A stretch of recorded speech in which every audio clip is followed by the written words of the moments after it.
Yeah, yeah. 8.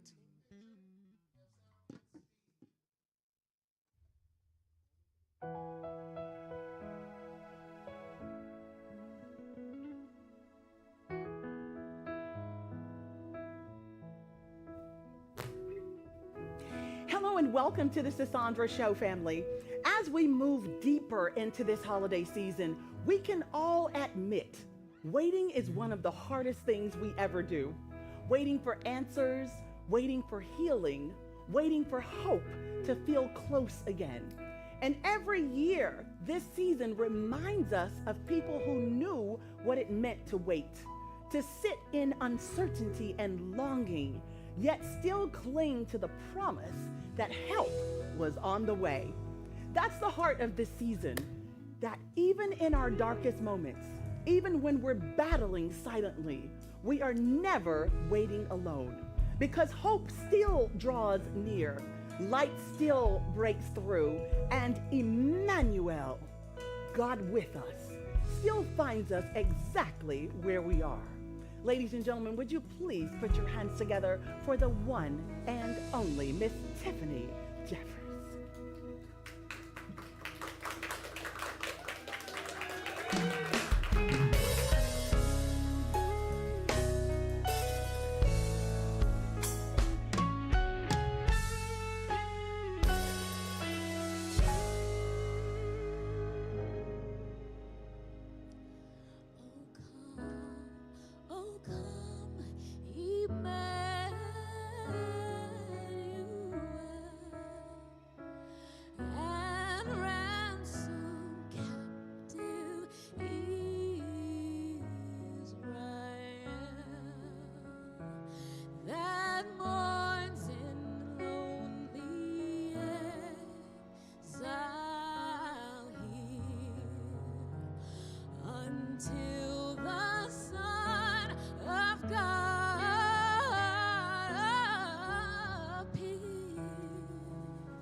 my God, that was so amazing. Thank you so much.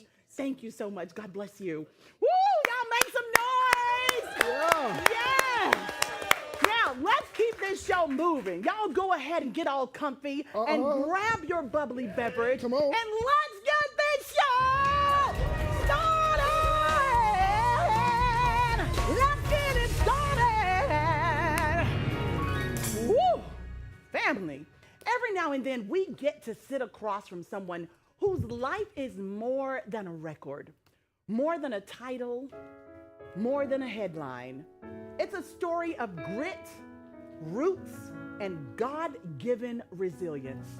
Our next guest is a man who carries two nations in his blood, Haitian and American, and represented both with pride. A man who went from winning national Golden Gloves to standing on the Olympic stage to becoming a two-time welterweight world champion. But what people forget is this: none of that came easy. He fought through expectations. He fought through pressure. He fought through losses that shook him and wins that remade him. What made him dangerous in the ring wasn't just his speed or his power. It was his heart, his toughness, his refusal to stay down even when life hit harder than any opponent ever could. He once stood ranked right behind Pacquiao and Mayweather and still remained the same grounded, disciplined, unshakable force he was raised to be. Family, this is not just a fighter. This is a man who survived the climb, survived the criticism, survived the spotlight, and kept on swinging.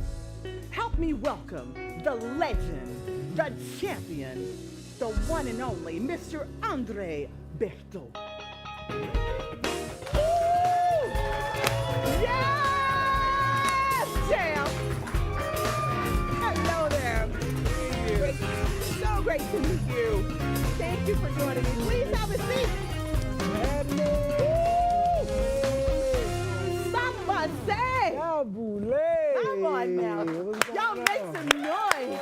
He's in the house. We are so delighted to have you here. I appreciate you guys for having me. Thank you very much. Yes, So ma'am. you had this incredible amateur journey. National Golden Gloves twice, right? Yeah. The World Championships, the Olympics. When you stepped out of that point-based amateur world and into the pros where power, presence, and excitement matter, what changed in your mindset as you shifted into becoming an entertainer as well as a fighter? Just me turning pro at the time, just something that I've always dreamed of, right? So everything that I seen coming, just mentally in my mind, I've already seen it millions of times. Wow. You know what I mean? Just like even as an amateur. I love it. I put in a lot of work, of course. I had a great father that definitely pushed me to my limits. If I said I wanted to accomplish something, he made sure. Wow. He made sure I got up every morning and I worked my butt off to try to make it happen. So just me just stepping into the pro ranks, I felt like I was just more than ready for it. I just felt like it was just my destiny at the time. It's destiny. So, you met up with destiny. Yes, Oh my goodness. Yes. Come on. That's a fact. Now let's talk about the first loss to Victor Ortiz. Man. God. Fight of the year. Yeah. That wasn't just a match. That was a war. Yeah. When you look back on that night now. Come on. Come on, y'all see Let this? me have a couple. What did it teach you about mental toughness and about handling a world that suddenly had something to say about you? You know the crazy thing about that fight, man?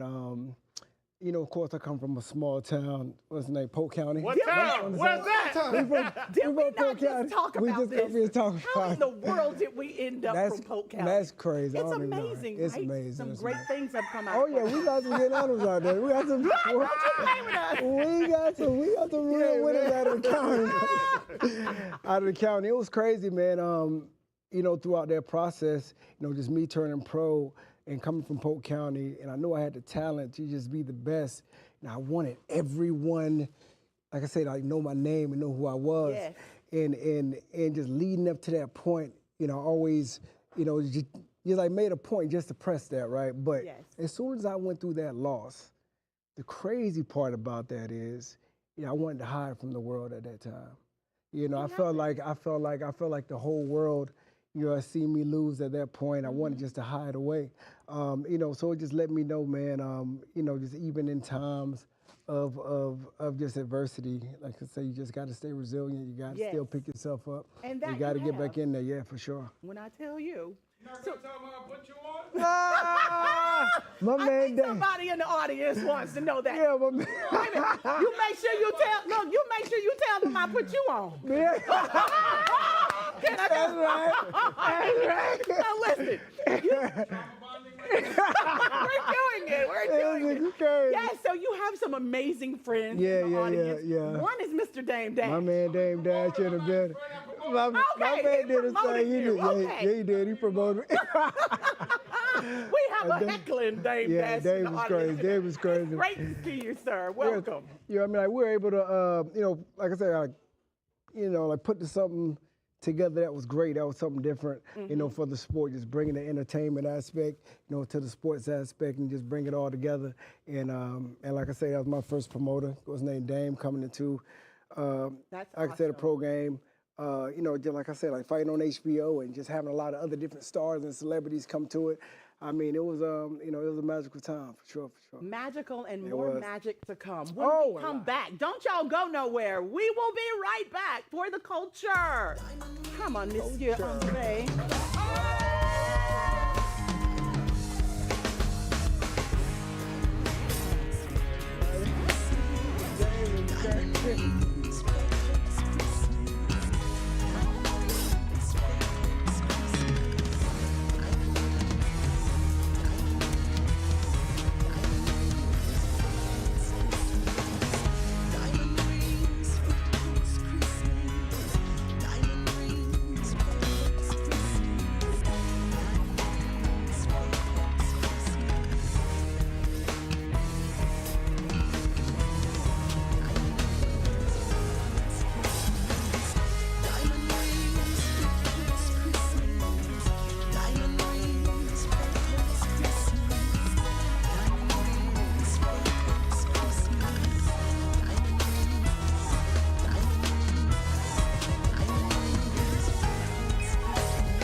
Welcome back to the Sisaundra Show. I'm your host, Sisaundra, and I am sitting here with one of the most amazing boxing champions in history, Mr. Andre Berto. There you go. Indeed. So listen, we want to jump back into the discussion we were having before we had to go to break. So you shared the ring with Floyd Mayweather Jr. in what he called his final fight. From the outside, people always talk about his style, slippery, untouchable, frustrating. But you were in there with him. What is it actually like to fight someone who can make the whole ring feel like it's moving around you? Look at that guy. Look at him. Look at him. No, it was a great situation, man. Like I said, I've known Floyd since I've been 16 years old, so it wasn't anything like new to me. You know, he knew I was coming. Like I said, he used to watch me fight in the amateurs all the time. So he knew that young boy was coming sooner or later, man. And, you know, the thing with Floyd, he's very sharp. He's very, like I said, he's very alert. You know, just, you know, like even at his age that we fought, I mean, he just had something about him that he just had a presence that he was just so comfortable in that ring that you know that he made that walk 1,000,001 times. And he was somebody that I just seen that was just, I mean, he just had a different type of like a presence about him in there, man. He's definitely a master. Wow. You know, when it comes to this, when it comes to the sport, for sure. Well, you know what they say, iron sharpens That's iron. a fact. Yeah. Indeed, indeed. Yeah. So you've said there's one loss that still haunts you. Now, you ain't got to name the loss. Okay. But I want to know what I want to know. I want to know. What I want to know. What was it about that moment, that night, that outcome that stayed with you, Andre? Jeez, I'm trying to remember which one. Look, which one It ain't was too many. it? It ain't too man. many now. Yeah, it ain't too many. That's right. Yeah, come on, it ain't Exactly. too many. So, I mean, I think it was just the aspect of just walking in that ring, man. It could really turn into, like I said, a troubled place if it doesn't go your way. You need to understand something. Like I say, when it comes to us fighters, we train 8 to 9 weeks, and like I said, to get ready for these fights. But it's nothing like making that walk in front of Coming down in to go front get in the of- ring. in front of 30,000, 40,000 people, and all your training partners, all your friends you've been with, all through training camp. Everybody leaves the ring, and it's just you and him. Correct. It's just you and him, man. So They can help you get prepared, but you got to they go can in help you there get and prepared, but handle you it. got to go in there and get to work, man. Yes. Sometimes, if it doesn't go your way, it's something that definitely sits on you. Especially somebody like me, I'm very competitive. You know what I mean? We can't tell. I've been a winner my whole life. You know what I mean? we can tell You know what I mean? you're I've been a extremely winner my whole life. So, anything that just doesn't go my way, yeah, it's going to got sit a with me problem for a with while. that. Yeah, I'm going to have a problem with it. Do you want to rematch if you lose against someone? Is it like automatically? Automatically. I don't want to hear nothing else. Rematch. I don't want to hear nothing else. I may take like a week or something off, but that's the only name I want to hear. That's I it. feel you. That's it. Well, I got to I'm get just that back. excited that you're from Polk County. And Listen, so you grew up in a home where fighting wasn't a hobby. Yeah. It was the family business. Yeah. Your father, your siblings, that competitive fire Yeah. was everywhere Everywhere. around you. Everywhere. How did being raised in that type of environment shape your discipline, your hunger, and the way you approach the sport? Look at this. Look Beautiful. at these wild people, all of them. I mean, it was just, like I said, it was the only thing that we knew. My pops was the pioneer, of course. He fought in UFC, I think 3 at the time, like Wow. way back in the day. So everybody, in the household, man, I got older brothers that were national wrestling champions, and they did MMA as well. Got my sisters, they were national judo champions, and I was the only boxer in the house. So, and my mom was just the love in the house. That was it. Everybody we else, love mom. That's what mom is supposed to be for. everybody was crazy. Crazy good. Everybody was getting to it. Everybody was getting to it. And my pops, he just made sure that discipline was in the house, man. Anything that we wanted to do, he made sure we got up every morning, 5, 6 o'clock, and we got to work. I mean, this was elementary school. You get in trouble, you're doing 500 push-ups, 500 squats before you go to school. Oh, my goodness. This is elementary school. That's So, insane. Yeah, so it's the only thing we knew was just But discipline. look what it developed. Oh, the for work sure. ethic, Oh, all for of sure, that. Hats for off sure. to your family. What's that? So I Oh, said yeah. hats off Oh, yeah, to your definitely, family, your definitely. amazing Appreciate family. that. Thank you. All right, Thank you, so thank you. now, champ, Yeah. we got a game we need to play Oh, with you. Lord, what y'all got? Are you ready? It's called the knockout call. Man, okay, now. Yes. All right, family, we need y'all to buckle up because it is time for the knockout call, the segment where we step inside the mind of a real fighter. Here's how it works. 2 boxes are going to pop up on the screen. Legends, rivals, dream matchups, anybody. And you, champ, have to make the call. Who wins that fight? And tell us why they're going to win the fight. Okay. No scorecards, no politics, no promoters, just your instincts, your experience, and your fighter's eye. Y'all, this is where we find out how a true champion breaks down a matchup. Okay, Are you now. ready? Okay, now. Let's step into the ring. What we got? Woo! All right. What we got? Here we go. Music, please. Joshua. Anthony Joshua and Tyson Fury. Oh, man, I see Tyson Fury. Yeah, he winning that one. I think he just has, he's a big man, too. I think he's like 6'9". Is he? Yeah, he's a big boy. He's like 6'9". Of course, just physically, he don't look the best. But when it comes to his skill level, man, he's a big guy that has great skills. And of course, like Anthony Joshua has shown in the past, that he has a lot of holes in his game, and you know, he's been knocked out a few other times before. You know, he definitely looks the part, but I give it to Tyson Fury. All right, so Tyson Fury is going to win this one. Yeah. All right, let's move on to the next one. Can I get a bell when we win? Okay. No. Yes, we can. Okay, so here we go. Terrence Bud Crawford Tough. or Floyd Mayweather Jr. Ooh, That's tough. that was tough. I think a lot of people are talking about that fight now, of course. That's tough, man. I love Bud, good friend of mine. Of course, I've been in there with Floyd. It just depends on, you know, what era of Floyd. Are we talking about Pretty Boy Floyd, or we talking about Money May? If you talking about Pretty Boy Floyd, I think I may give it to Floyd. Is the pretty boy the hungrier one? Yeah. Pretty okay. Boy was the one that really got in there, got his hands dirty. He got to work. He was knocking a few guys out. You know, he got the business.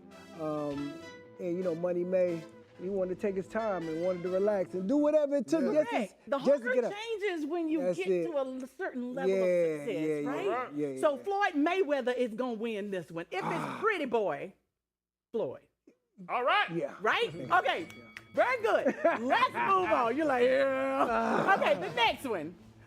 Make sure I'm saying this name right. Manny Pacquiao. Manny Pacquiao against Oscar De La Hoya. I mean, this fight already happened. And Manny Pacquiao, I think he ended up stopping him in the, I think, 7th, 8th round, I think. He ended up stopping Oscar De La Hoya. So it's going to Oscar De La Hoya? No. No, it's going to Yeah, Manny. they already fought already. They fought already before. Manny knocked him out. Like, Manny stopped him. Straight up. Manny's the man. Manny's the man. It has been written. All right, let's go to this next one.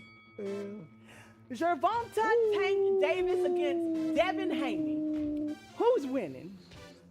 Man, I love Dev, man. But I think Tank got it. Tank? I think I may get out with the Tank, man. Tank gonna win this one, A y'all. lot of power, a lot of skill, man. You know, of course, Devin has a lot of skill too, but Tank a different animal when he focused. Okay, I love that. Yeah, So the focus Tank got this. Yeah, I think the focus Tank probably. All right, we got one more for you, champ. All right, here we go. Jaron Boots Ennis and Virgil Ortiz. That's what we're waiting to see now. They're trying to, we waiting to see. Who you got? You know, which one I got?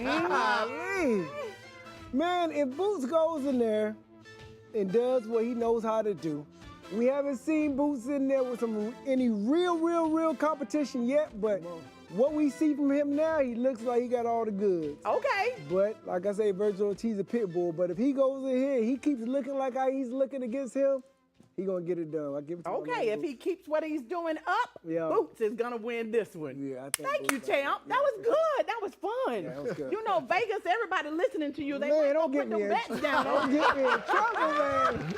Don't get me in trouble. Mr. Berto No said. trouble. No trouble. You can never get in I trouble. know all these boys. They're gonna be like, I know. What did you say you thought about me? Look, just keep fighting. Nah, so yeah, you yeah. talk a lot about the mindset of champions, not just in the ring, Yeah. but in life. Yeah. If you had to choose one mindset shift that separates champions from I'm gonna say everybody else, what would that be? Man, just making your mind up. I truly believe. I think a lot of people, they say they want to do certain things, but as soon as the pressure comes, as soon as things become hard and life isn't as easy as they believe that it can be, they don't have the perseverance to keep going. You have to make your mind up that it doesn't matter what happens, doesn't matter how, things go left or it doesn't go as your game plan, you're going to get it done. So like I say for us, we get ready for these fights. We have to mentally, physical part is a small percentage of it. Mentally, we got to make our mind up, saying it doesn't matter what happens. We got to go in there and get it done. I don't care how hard he hits. I don't care how fast he is. It's not going to be enough. It's not enough to knock you out. I'm making my mind up right now. It's going to get done how I need to get done. I love that. Yeah. You got to make your mind You got to make your mind up. I love this. No matter what happens. Now, everybody want to know this. Oh, Lord. There's a buzz about a dirty boxing rematch with Mayweather. Is that something you're genuinely exploring? And what is it about this style, this different format that makes you believe the outcome could look a lot different? Intensity. You know, they definitely asked me about it, but you know, like I said, it's different. It's different. It's different. It's, you know, like I said, it's punching. It's you know, it's elbows. It's you know, it's different type of format. You know, you can't really, like a guy like Mayweather, he's gonna box you, he's gonna run around, he's gonna dip and dodge. In this situation, I'll be able to grab you. Come on now. Sit your ass down. Yes, sir. Period. Point Slow that down. Get in there. You know what I mean? You got to get up in there. None of that running around, dipping, dodging, running your ass. No, come here. Sit it down. Yeah, Listen, it's come been here. such a pleasure hanging out with you. God bless you, Andre Berto. We wish you the best. For the culture. Yes, ma'am. Thank y'all so much. Come on. Now, everybody just scan that QR code at the bottom of your screen. Yes, sir.